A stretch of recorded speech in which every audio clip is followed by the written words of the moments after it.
Hello, everyone.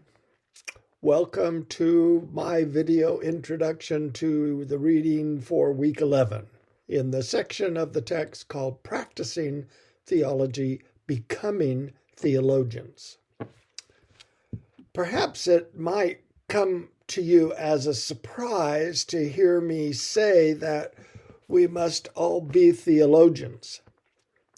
Remember the underlying thesis of the text that theology leads to practice and practice leads to theology. We might also say that bad theology leads to bad practice and bad practice can lead to bad theology. But in the highest sense of the word, to work to which we are called is the truth that we are all called to a life of theological reflection and practice. The two are quite honestly joined at the hip. It's what the disciples and Paul and the early church are all about. Trying to figure out, simplistically, but trying to figure out who Jesus was. What does it mean to live like Jesus, to follow him, which he invites us to do? And what does it mean to be responsible to help others follow him, live like him? How do we do that? Hence, the title of this section is Practicing Theology, Becoming Theologians. In her introduction to the text, Bass emphasizes the why and the necessity of this, some of which we engaged last week in thinking about practices in the life of the church and the need to be continually thoughtful about the practices we do.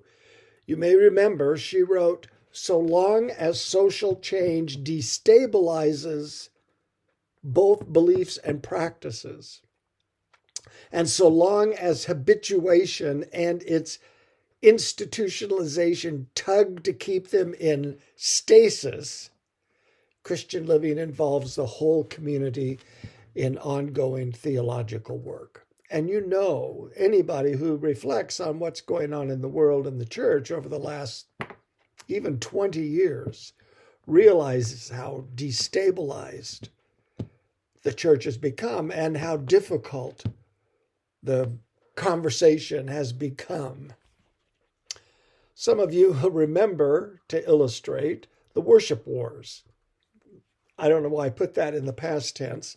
They're still occurring to some extent nearly everywhere on any given Sunday morning.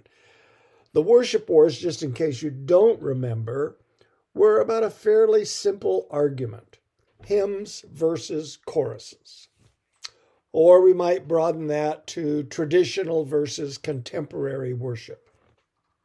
This is a theological debate, sometimes thoughtful, often acrimonious.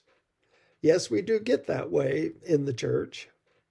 I'm not going to go into the whole debate, but it did finally settle around the theological value of hymns and liturgy, which are sometimes seen as boring and repetitive and stultifying, but also as key instruments of doctrinal and theological training, and choruses and freestyle worship tending toward a level of repetition of often poorly written and, in the olden days, theologically suspect ideas, but sincere personal expression.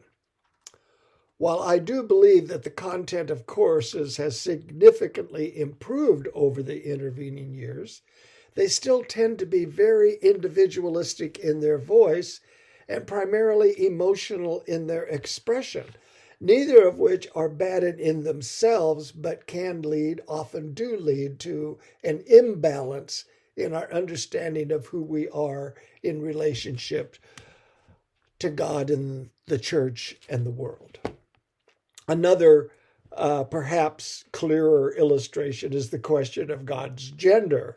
There, now I have your attention. The point, however, is not any of those.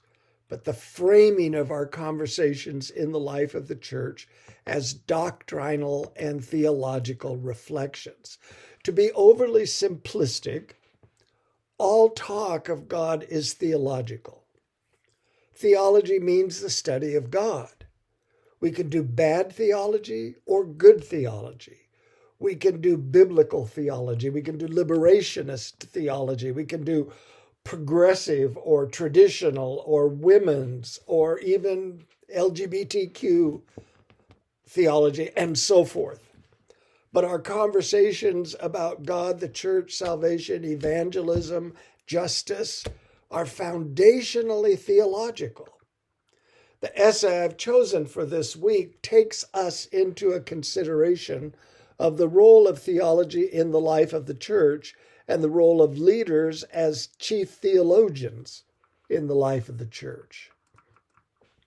Years ago, March 1987 to be exact, I wrote an essay for a youth magazine, Between Times it was called, written and published for the Church of God Youth. The article is titled, That Inescapable Theology. In that essay, I argued that theology is, in fact, inescapable in the life of the church because, I wrote, our idea of God is reflected in everything we do. Usually or mostly unconsciously, but nonetheless there. I also wrote that theology is careful thinking about God and God's agenda. Yes, God has an agenda. That is what matters most to God. Because what matters most to God is what should matter most to persons who seek to love God. I concluded by saying, theology matters because right thinking about God leads to right living. Theology matters, I wrote, because the truth will be convincing only when it is lived. I look forward to reading your discussion on the essay and in the context of this perspective that I've put before you in this speech. Talk to you soon. Bye-bye.